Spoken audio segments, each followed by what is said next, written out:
It started with a single message delivered to the palace long before sunrise. Inside, the staff were silent, phones off, curtains drawn. Something big was happening, something no one had expected to see in their lifetime.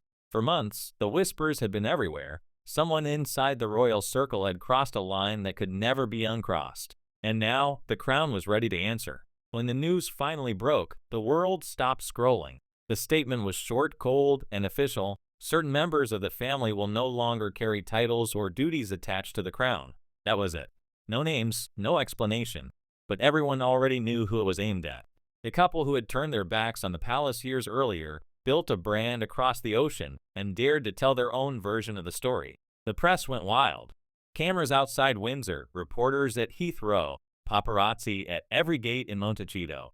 Everyone wanted to know the same thing. Was this the king's quiet revenge, or something much deeper? People close to the palace said the plan had been in motion for months. Behind the golden doors, legal advisors had been combing through centuries of royal precedent, searching for a clean way to cut ties without causing a constitutional mess. They called it a sovereign adjustment, but the staff had another name for it: the final separation. Those who'd seen the couple's interviews knew how personal the wounds were. The moment they aired that first special, speaking of isolation and pain, it wasn't just television, it was an earthquake. For the monarchy, silence is strategy.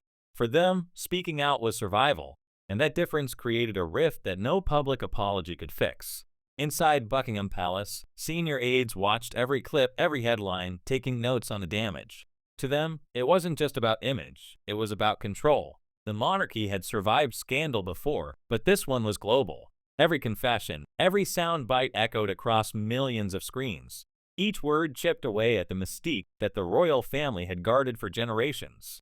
So when the coronation approached, pressure mounted to make a decision. Could the crown afford to share its stage with two people who no longer followed its rules? Advisors warned the king that indecision would look like weakness. Others reminded him that family should come before politics. But in a monarchy, the line between blood and duty isn't clear, it's carved into stone. The couple, living thousands of miles away, kept silent as speculation exploded online. Some fans defended them as victims of an outdated system. Others accused them of trading loyalty for fame. But in private, friends said they were bracing for impact, convinced that something irreversible was coming. When the formal letters arrived, it wasn't anger, it was exhaustion. After years of interviews, documentaries, and tell-all books, the palace was done negotiating. The decision was final, and this time, it wasn't up for debate. The signatures were stamped in red wax, each word crafted by lawyers who understood exactly what it meant. It wasn't punishment. It was closure. Public reaction split down the middle. Some saw it as justice, the monarchy reclaiming its dignity after years of headlines. Others called it cruel, a family publicly severing its own ties. But no matter which side you took, one thing was undeniable: the royal image had changed forever. Behind the scenes, the king's advisors were already looking ahead.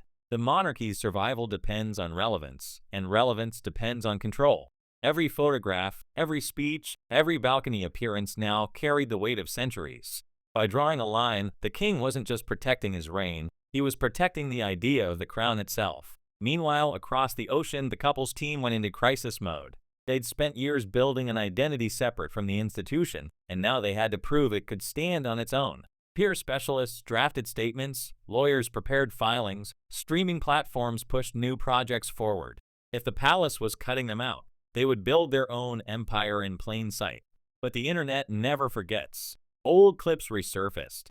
The wedding, the interviews, the tears on camera, everything replayed like a movie no one could turn off. And in that flood of nostalgia, people started to notice the irony. The story that began with love had turned into a lesson about power. Inside the palace, aides described the king as calm but firm. He had spent a lifetime waiting for the crown, and now that he wore it, sentiment couldn't guide his hand. Every monarch eventually faces a moment when they must choose between heart and duty. This was his. For his eldest son, the move brought both relief and pressure. He understood what was at stake. The institution had to appear stable, united, forward-looking, and that meant stepping further into the spotlight. Behind the smiles at public events, he carried the weight of what his father's decision had set in motion, a future where the monarchy would be judged not by bloodlines, but by trust. In private gatherings, friends whispered about reconciliation. Could time heal something this public, this permanent? Some insiders believed yes, royal history is full of feuds that eventually softened. Others said this was different. Once the titles are gone, they rarely return. It wasn't just a symbolic gesture, it was rewriting the hierarchy itself. The media fed off every detail. Photos of the couple at events were analyzed frame by frame. Tabloids speculated on who said what during secret phone calls. Anonymous sources claimed the palace's decision had been finalized months earlier, even before the king's health rumors began. Whether true or not, the speculation kept the story alive. What most people didn't see was how exhausted everyone inside the royal circle had become. The staff, the aides, the press officers, they'd spent years managing chaos, trying to balance tradition with a digital world that never stops watching. In that environment, silence isn't peace, it's strategy. So when the palace finally broke that silence, it wasn't spontaneous. It was calculated, precise, and planned down to the minute. The message was clear. The monarchy would not be defined by outsiders. It would define itself. The couple, now free from every official tie, faced their own reckoning. Without the titles, their story shifted from royal to personal. The fascination remained, but the power dynamic changed. They were no longer rebels against the crown, they were individuals navigating fame on their own terms. For some fans, that made them even more relatable. For others, it stripped away the magic that once made them untouchable. In Hollywood circles, producers saw opportunity. Offers came in for documentaries, dramas, even biopics inspired by the fallout.